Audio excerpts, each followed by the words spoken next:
one of the world's largest and leading technology companies, Cognizant, dialed up its marketing initiatives as technology's role in powering transformation of businesses and brands becomes increasingly apparent. Cognizant's Global Chief Marketing Officer, Gaurav Chand, joins us today to dig deeper into the company's marketing strategies and trends in the B2B space, its partnerships in sport, deploying technology like AI in marketing, and how the marketing function is helping the IT major fuel its sustainability goals. Hello and welcome to CNBC TV18. Gaurav, it's lovely to have you here. Thank you so much, Delshad. Some of the B2B marketing, of course, is evolving rapidly. It's really coming into its own. So let me ask you straight up, what are some of the key trends that you are seeing in the B2B marketing space and how you perhaps then approach what you do at Cognizant? Yeah, I would look at the marketing trends in two different ways. There's a philosophical side of things, and then there's the core technology that goes behind it. On the philosophical side, Delshad, the biggest thing that has happened in the last decade or so is this notion of noise. The amount of noise that exists in all channels, all media channels across the board is so high that this concept of breakthrough has become next to impossible to achieve without really an unbelievable amount of spend. Like I'll give you a very simple example. Last year, the total cloud spend, the spend on cloud technology in media, in the US alone, right, was close to $220 million. Microsoft, Amazon, Google, those were three of the largest companies, and IBM, four of the largest companies. In order to truly get breakthrough in some of those markets, you had to spend over $30 million. That's one category. For a company that has a complex set of services, just think about what that implication is. So the noise level is incredibly high. To achieve breakthrough, this notion of experience is what is philosophically, in my mind, the biggest marketing trend that's happening. And what I mean by that is, how do you connect physical and digital? Post-COVID, we have seen an incredible rise in physical. Everybody wants to come back together. People After being are deprived enjoying for so many years, exactly the phygital experience. Yeah. that phygital experience, but connecting those two experiences becomes really, really critical. So philosophically, just providing an experience that spans both the physical world and digital world is something that is the holy grail of marketing. From a technology angle, right, biggest elephant in the room, generative AI. Absolutely. Generative AI is having and is going to have an absolutely profound impact on marketing in a really, really good way. I'm excited about it personally. Like, just if you'll see the manifestations, and we are just scratching the surface at this point in time. Like, one of the latest trends around social is that the algorithms for LinkedIn, Instagram, Twitter, all of them have fundamentally changed. The algorithms much more favor user-generated content now. So company handles and things like that don't get broadcast as much, but user-generated content gets broadcast in a big way. So understanding the change in the algorithm and coming up with ideas of how do you tackle that, that's something generative AI can truly help you with. So generative AI, I think, is here. It's there to stay. There's no question about it. And it's going to have a profound impact on how marketing is done, including the connection of that physical and digital. So those technologies are maturing in a very, very big way. So lots of stuff going on in marketing. Which can be overwhelming for a lot of marketers as well, which we've seen. And that's exactly where I was going to go, Delshad, because look, it's easy to sit there and get excited about each of these technologies, right? But you have to first ensure that your intake process can actually handle that amount of data, make sense of that data, so the actions coming out of it bear the right results. So this notion of a CDP, a customer data platform, that's been around for a long time now, right? It's now more important than any time before. Context and relevance, I think, two key things, of course. And because you mentioned Gen AI, let me just get into that a little bit, because we've seen, of course, we're seeing a hype cycle. We're also seeing a fear cycle. And so in my conversations with a lot of people, especially global CMOs, they're very excited like you about generative AI and the impact it can have on augmenting a lot of the things that marketers are doing. But there's something also interesting there, because I heard a few people talking about, especially on maybe the creative and content side of things, that it could perhaps democratize mediocrity. And so is that for you as a marketer something that you pay attention to? You seem a lot more optimistic than a lot of people that I've spoken to. What are your thoughts on that? So right off the bat, I'm 100% in the optimistic camp, right? I think if you look at the evolution of technology suggests that for decades it was the humans that were trying to learn computers. Now, if you see what's happened with generative AI, it is exactly the reverse. It's computers trying to learn humans. That's one aspect as background to my answer. The second aspect to background to my answer is this notion that what the human brain can do in a footprint, in a muscle that's as large as your and my head, the amount it takes to be able to do that from a generative AI standpoint, when that footprint comes down to this footprint, that's when I would be concerned, and I might not be as optimistic. I think that's a long ways away. So just putting those into context, this notion that you mentioned of there is fear that generative AI could potentially drive mediocrity, I think I 100% agree to that. If you think generative AI is the answer to all of your questions. And what I am a strong believer in is where magic is going to occur is at the intersection of generative AI and human intelligence, human creativity, human original thought. And I think that model is the model that we have to strive for. This notion that generative AI can undertake and perform every task to the same level of efficiency, I think that is the flawed notion here. When people think about generative AI today, their first thought goes to a robot that's taking over all the functions, and I don't believe that. And I know that I'm optimistic because my model is humans and computers working together to solve the problem, not computers taking over the whole thing. That's good news for a lot of us. But let me come back to your point about the phygital experience and how important it is, of course, post-COVID, like you mentioned. Tell me about some of the things that Cognizant has done, perhaps, in these past couple of years that exemplify this approach that you said when it comes to the phygital experiences, the brand experiences, and then, of course, taking those experiences back with you.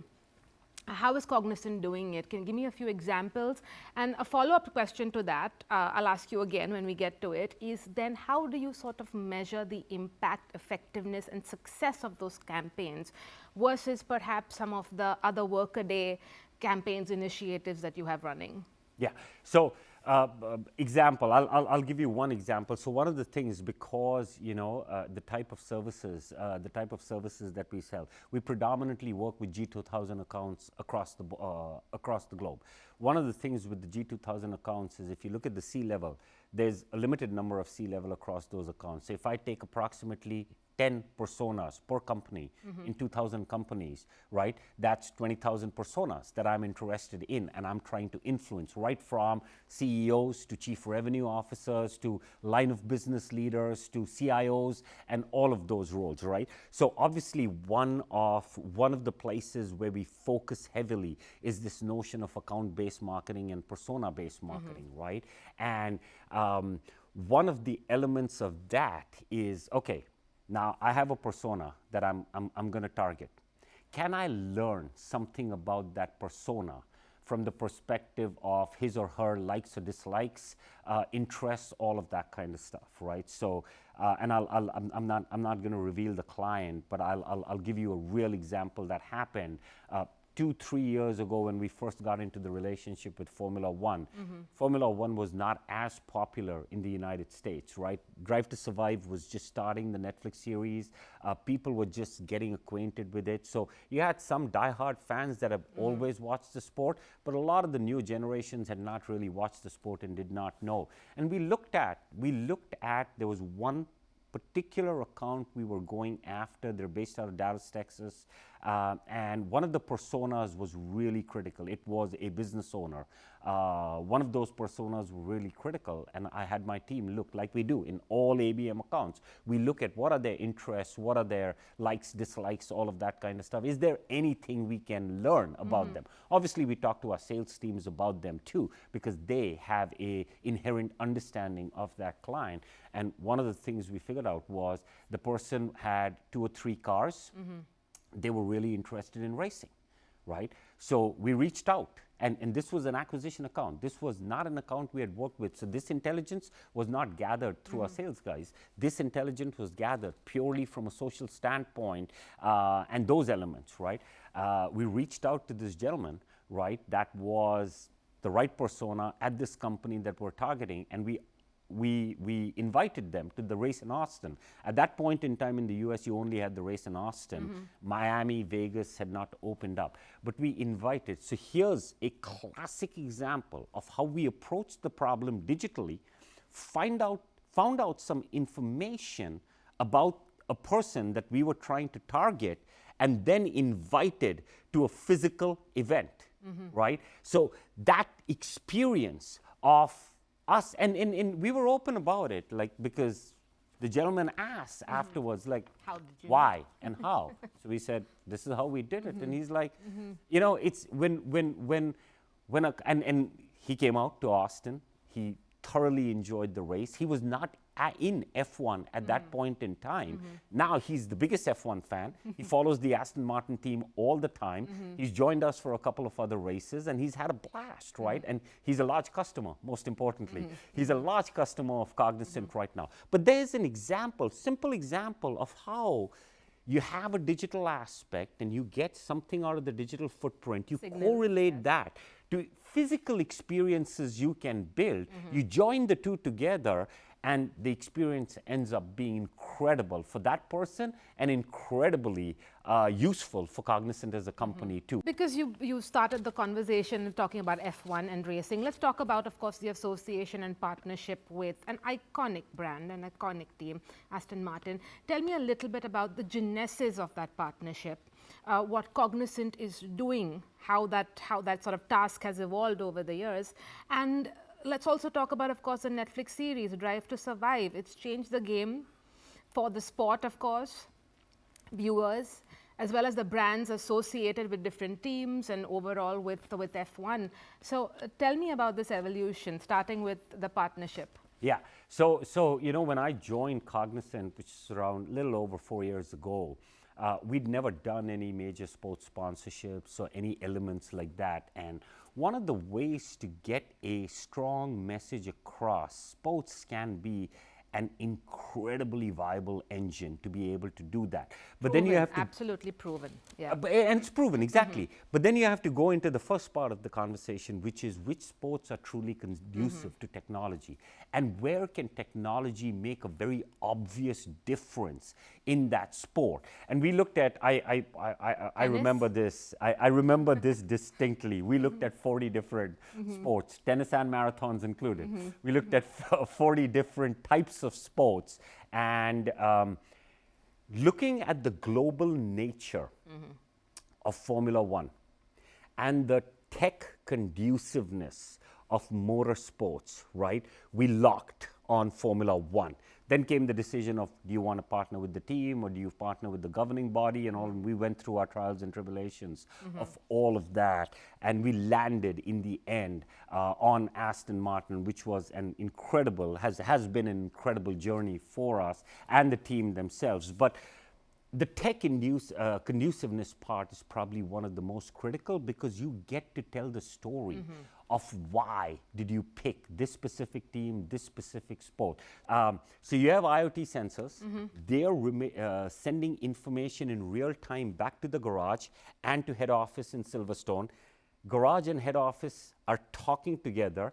They're talking to the driver, and that nexus In real time. forms the decision that the driver makes on when to come in for a pit stop, for example.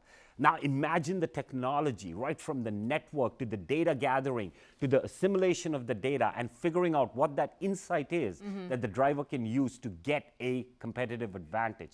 That's one example. That is trackside. It's happening during the race, so we call it trackside.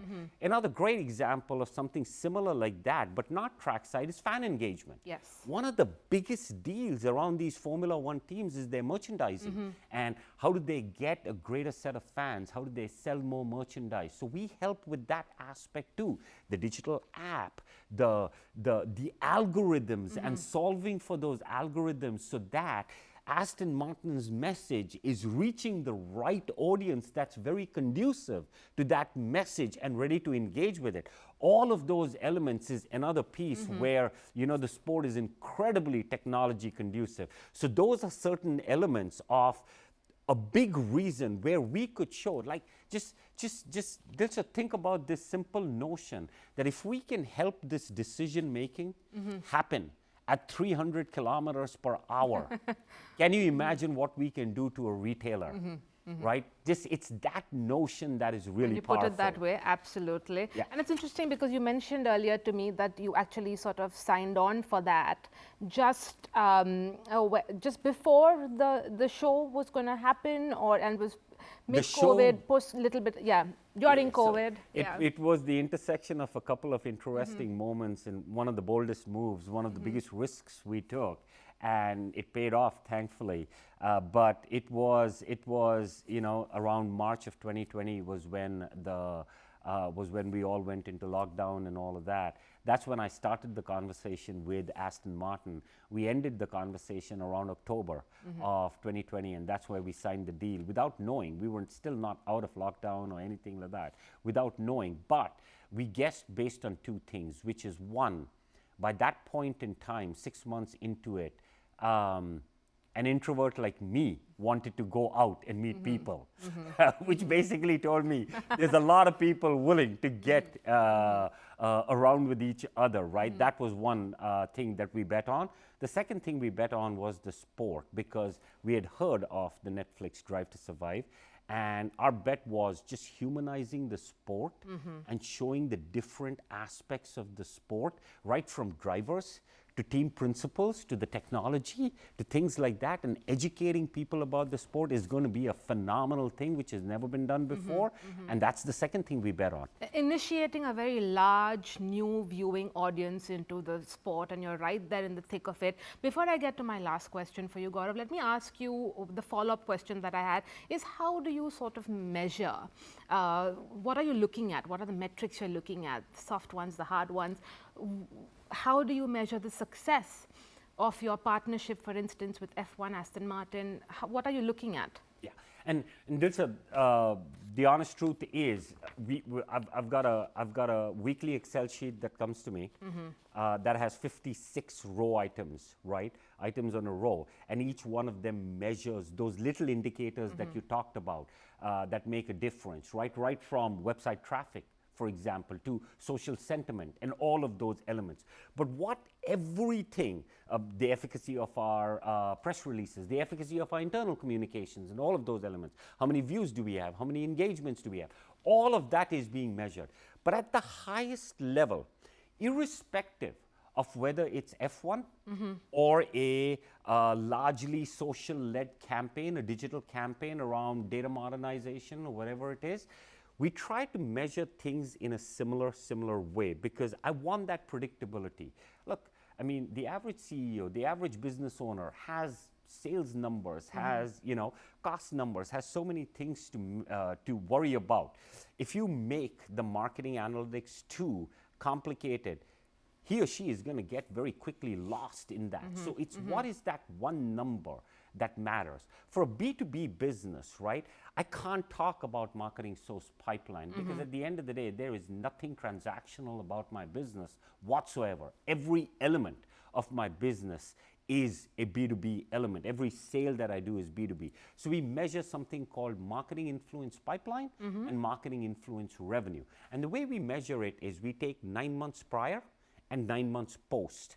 So with that target audience that we're targeting, whether it's a digital campaign or whether it is invites to the Miami race to these 10 clients, we look at our footprint with them 9 months prior, 9 months post, and we measure the revenue prior and post, right? That's one element. We measure the margins because the hospitality in something like F1 allows me to have a richer conversation with my clients around value-added services, around digital transformation services, and elements like that, generative AI and conversations like that, that I can sell maybe for higher margins, right? So you have a conversation that's centered around how much of a revenue impact did you have?